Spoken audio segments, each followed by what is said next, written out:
Olá, boa noite. Começa agora o Jornal da Justiça desta quarta-feira, 21 de julho. Ministra Carmen Lúcia nega mandado de segurança para obrigar o presidente da Câmara, Arthur Lira, a analisar pedido de impeachment do presidente Jair Bolsonaro. Para a relatora, impor análise imediata do requerimento de afastamento violaria o princípio da separação dos poderes. Esse é um dos destaques desta edição. Você vai ver também. Ministro Alexandre de Moraes arquiva processo que pedia declaração de estado de coisas inconstitucional na política de saúde do país. Superior Tribunal de Justiça rejeita pedido de prisão domiciliar para mulher acusada de saques fraudulentos do PIS e do abono salarial. Projeto piloto no Distrito Federal permite que eleitores paguem multas com PIX e cartão de crédito.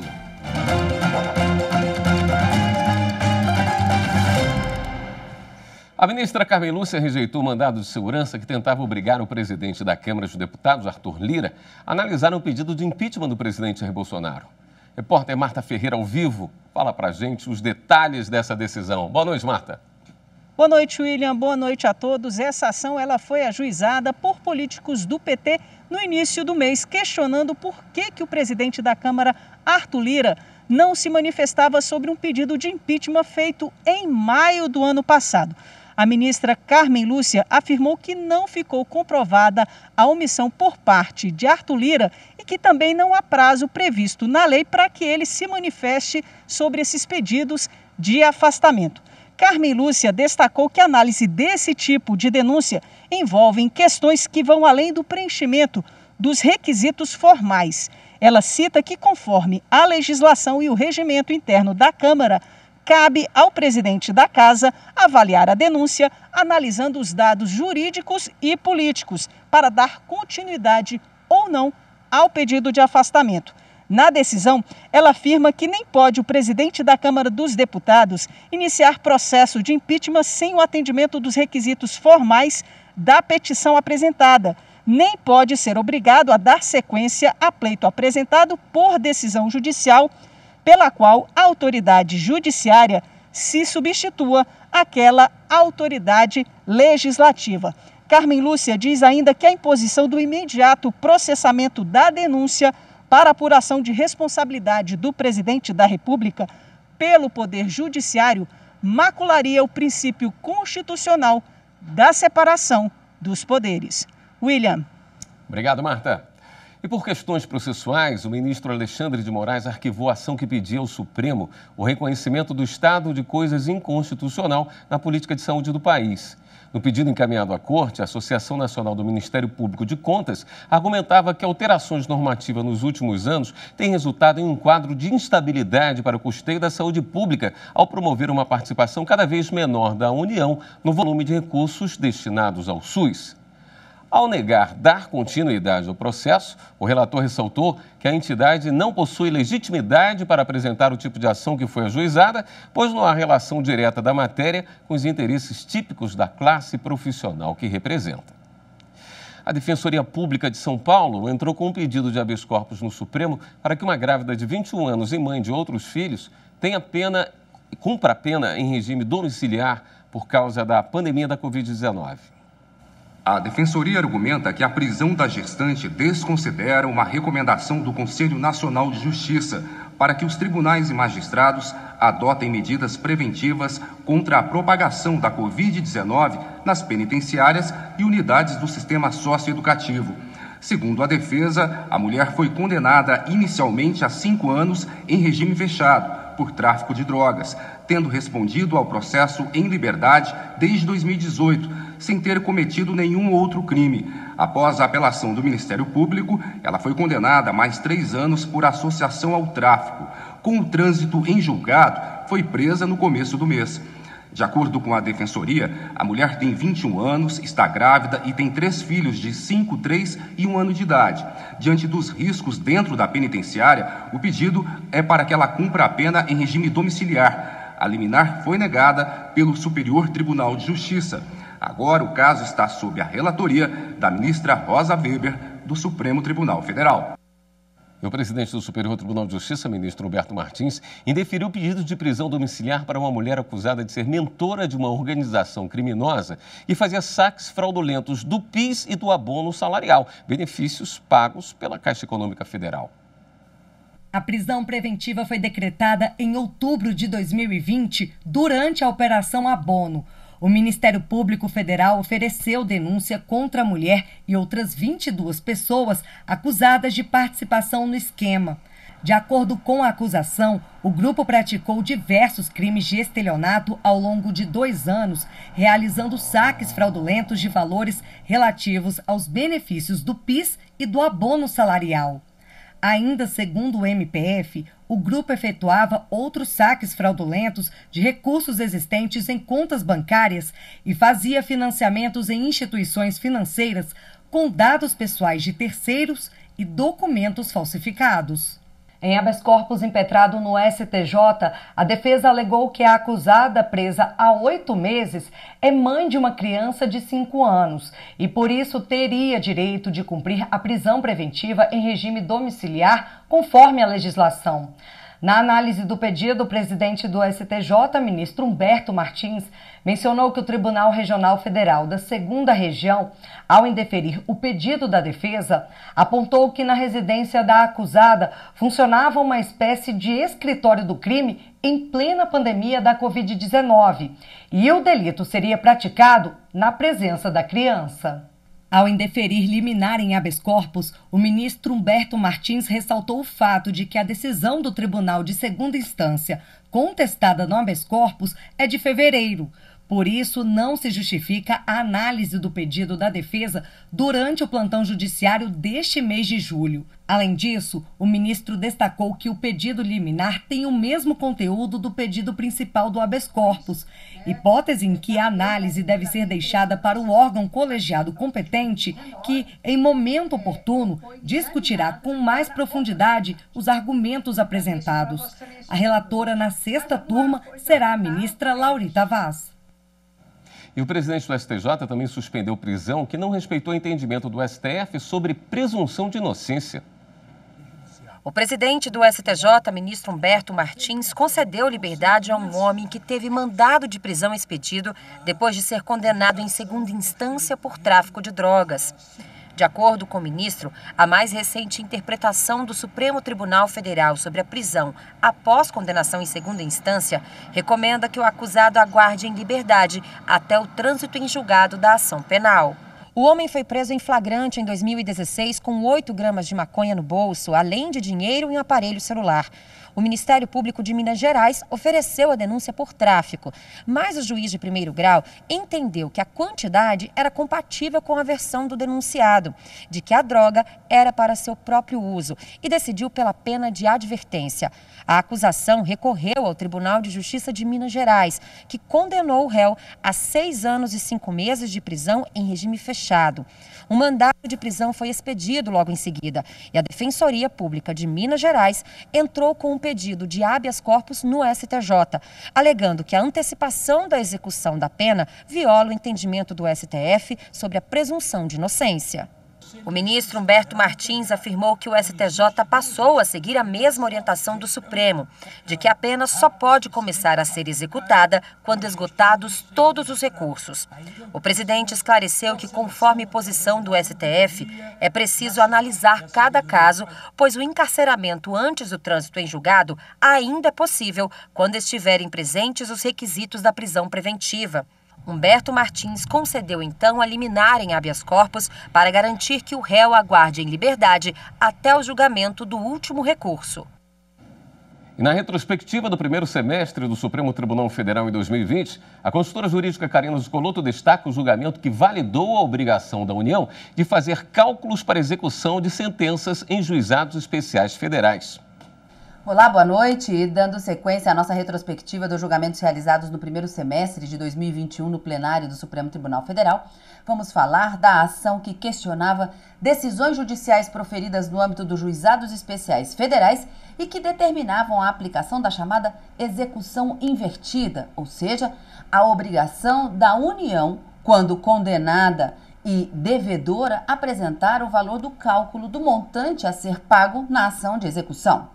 Prevaleceu por unanimidade o voto do ministro Marco Aurélio, relator dessa ação, hoje já aposentado, que entendeu que, em razão do acesso aos juizados pelas pessoas de pouca condição econômica, haveria uma necessidade do poder público colaborar e, nesse sentido, apresentar esses cálculos, já que não há qualquer vedação na legislação para que isso aconteça. E que essa execução invertida viria ao encontro dos princípios que regem os juizados especiais, como o princípio da simplicidade, da celeridade processual e da economia processual.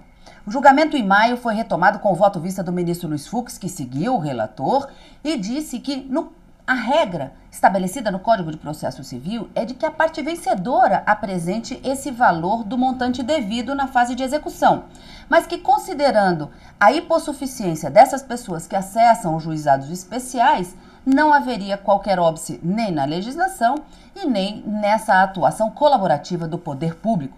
Disse, inclusive, na ocasião, que a própria Fazenda Pública, ao ser condenada, ela faz o cálculo do quanto devido justamente para verificar se há necessidade de impugnação naquele valor apresentado pela parte vencedora. E, nesse sentido, deveria prevalecer, portanto, essa colaboração. Outro julgamento que foi realizado também no primeiro semestre de 2021 foi o questionamento feito com relação à lei do Estado do Rio de Janeiro, que proibiu a utilização de animais para testes na indústria dos cosméticos. Esse é o tema que nós vamos falar amanhã na nossa retrospectiva aqui no Jornal da Justiça, segunda edição. Não perca! E no próximo bloco, Polícia Federal realiza operações para apurar suspeitas de desvios de recursos públicos para o combate à pandemia. Voltamos em instantes.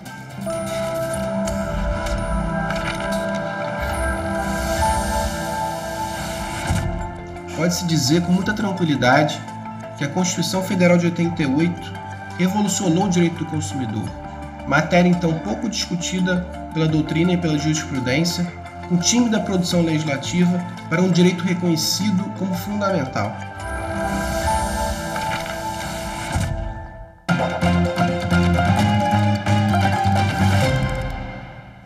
Com autorização da Justiça, a Polícia Federal realizou hoje 2 operações simultâneas para combater suposto desvio de recursos públicos em contratos de enfrentamento à pandemia da Covid-19. Os policiais federais cumpriram 23 mandados de busca e apreensão expedidos por 2 varas da Justiça Federal em Guarulhos, São Paulo. Eles foram cumpridos em residências, empresas e órgãos públicos nos estados de São Paulo, Minas Gerais e Mato Grosso do Sul. Em uma das operações, o Tribunal de Contas da União investiga irregularidades nos contratos com empresas privadas e organização social por dispensa de licitação para prestar serviços como montagem de estrutura e médicos em hospitais de campanha em Guarulhos. O valor dos contratos ultrapassa 53 milhões de reais. Grande parte desse dinheiro foi repassado a uma empresa em Minas Gerais sem capacidade econômica.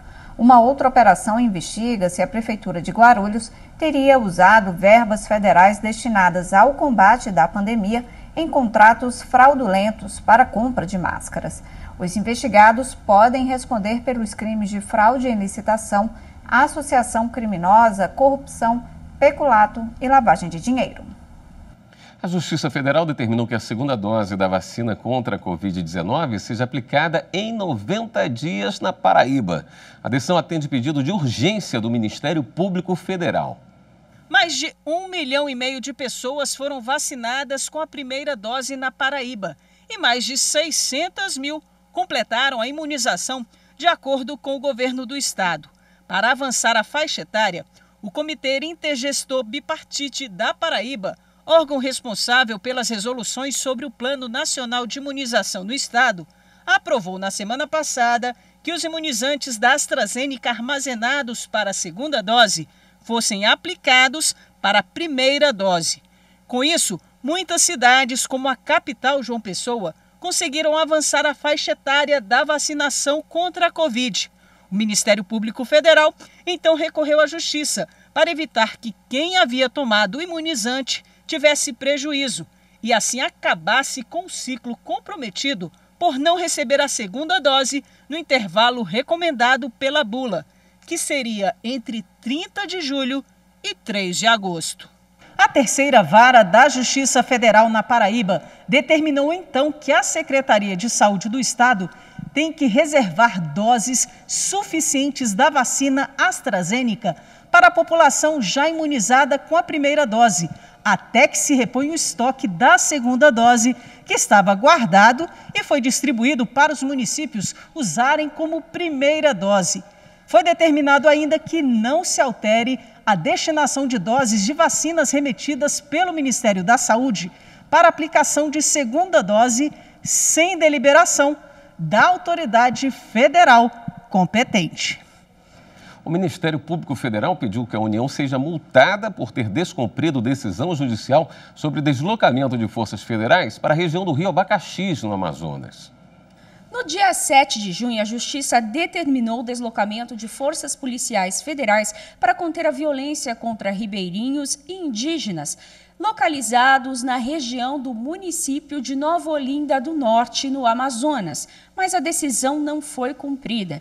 Diante da situação de insegurança, devido a ameaças de traficantes, invasores e garimpeiros, o Ministério Público Federal pediu na Justiça a aplicação de multa diária no valor de R$100 mil devido ao atraso na adoção das medidas.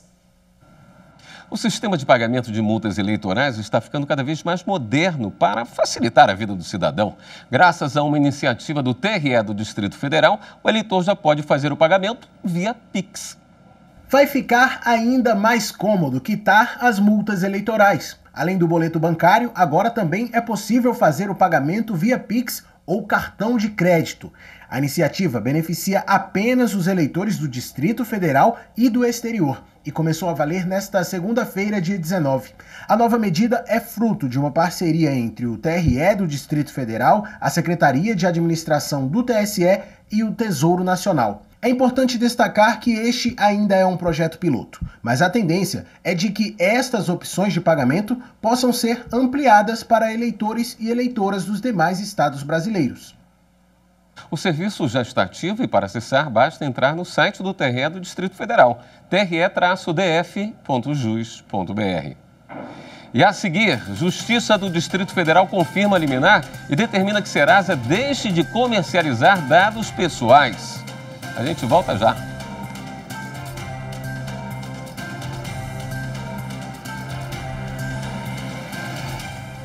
Dia único, histórico. Dia 5 de outubro de 1988, a Carta Cidadã tornava-se o principal símbolo de redemocratização do nosso país.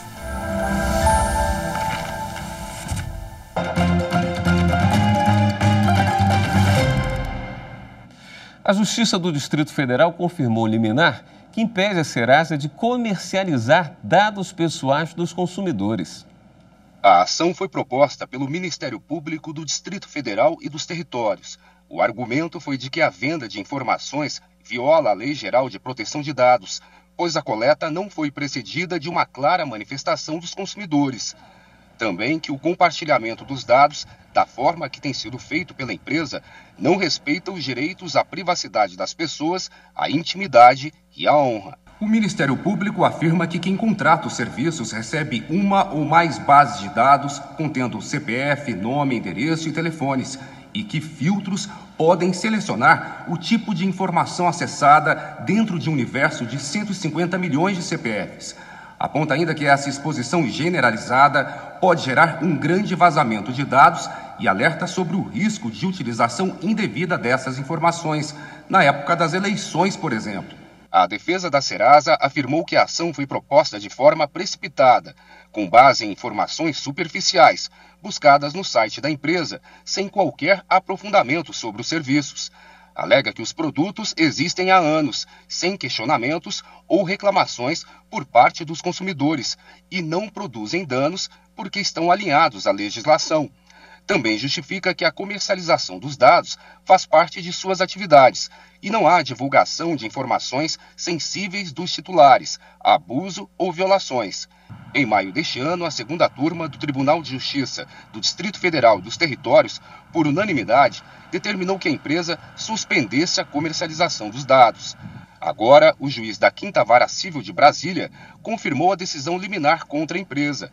O magistrado pontuou que, a partir do desenvolvimento tecnológico, da economia mais voltada ao âmbito digital e das possibilidades concretas de tratamento de dados pessoais, é evidente o relevo do valor econômico das informações sobre a coletividade, pois relevantes para o objetivo institucional de várias instituições, públicas e privadas. Reforçou que a venda sem autorização é ilícita.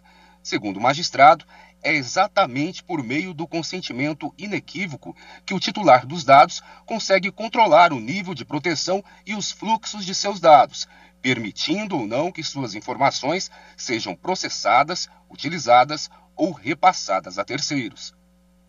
Tomaram posse agora há pouco como ministros do Tribunal Superior do Trabalho Alberto Balazeiro e Amaury Rodrigues Pinto. Eles passam a ocupar as vagas abertas pela aposentadoria dos ministros Brito Pereira e Márcio Amaro. Por causa da pandemia da Covid-19, a posse administrativa foi realizada para poucos convidados. Todos os protocolos de saúde foram seguidos rigorosamente para evitar risco de contaminações. Os novos ministros assinaram o termo de posse e receberam a comenda da Ordem do Mérito Judiciário do Trabalho no grau Gran Cruz. Como procurador-geral do Trabalho, Alberto Balazeiro já integrava a Ordem do Mérito no mesmo grau e recebeu a homenagem de forma simbólica. A presidente do TST e do CSJT, ministra Maria Cristina Peduzzi, deu boas-vindas aos novos integrantes da Corte. Hoje estão sendo empossados os novos ministros nas vagas que mencionei, o que simboliza a continuidade e a renovação tanto do Tribunal Superior do Trabalho quanto de toda a Justiça do Trabalho como instituição e ramo especializado do Poder Judiciário brasileiro. Alberto Balazeiro e Amaury Rodrigues passam a ocupar as vagas deixadas pelos ministros Brito Pereira e Márcio Amaro, que se aposentaram. A sessão solene de posse ainda não tem data definida para ser realizada. Antes de se tornar ministro do TST, Alberto Balazeiro ocupava o cargo de Procurador-Geral do Trabalho. Ele é natural de Salvador, na Bahia, onde se graduou na Universidade Católica da capital baiana. Ingressou no Ministério Público do Trabalho em 2008. Entre 2013 e 2017, foi procurador-chefe do MPT na Bahia. Já Amaury Rodrigues é curitibano, bacharel pela Faculdade de Direito da capital paranaense. O novo ministro ingressou na magistratura em 1989 como juiz do trabalho substituto do TRT da 10ª Região. Presidiu juntas de conciliação e julgamento e dirigiu o Foro de Campo Grande, no Mato Grosso do Sul. Em 2001, foi promovido por merecimento a desembargador do TRT da 24ª Região e foi presidente da Corte por 2 biênios. Os novos ministros destacaram os desafios de assumir uma cadeira no Tribunal Superior do Trabalho. É uma imensa honra e alegria ingressar agora à Corte, após ter essa vivência como Procurador-Geral do Trabalho. É uma nova cadeira, uma nova função, mas o princípio da ponderação, do equilíbrio, da defesa dos direitos sociais, do equilíbrio das relações, vai sempre pautar nossas ações. Pautaram no Ministério Público e vão pautar agora no nosso TST. Bem, já foi um desafio chegar até aqui. Muita luta, muito trabalho, mas também muito prazer, porque a magistratura é o que eu gosto, é o que eu amo, sempre amei. E, portanto, a minha expectativa em relação ao TST é ser ainda mais feliz. E uma última notícia, a Justiça do Distrito Federal negou pedidos de liminar do PSB e manteve a presença de torcida no jogo entre o Flamengo e o Defensa e Justiça da Argentina. A partida das oitavas da Libertadores será hoje no Mané Garrincha às 9h30 com a possibilidade de 25% do público no estádio. De acordo com o decreto do governo distrital, os torcedores precisam comprovar estar vacinados contra a Covid-19 ou apresentar um teste PCR negativo realizado com no máximo 48 horas antes da partida. O Jornal da Justiça fica por aqui. Uma boa noite para você. Até amanhã.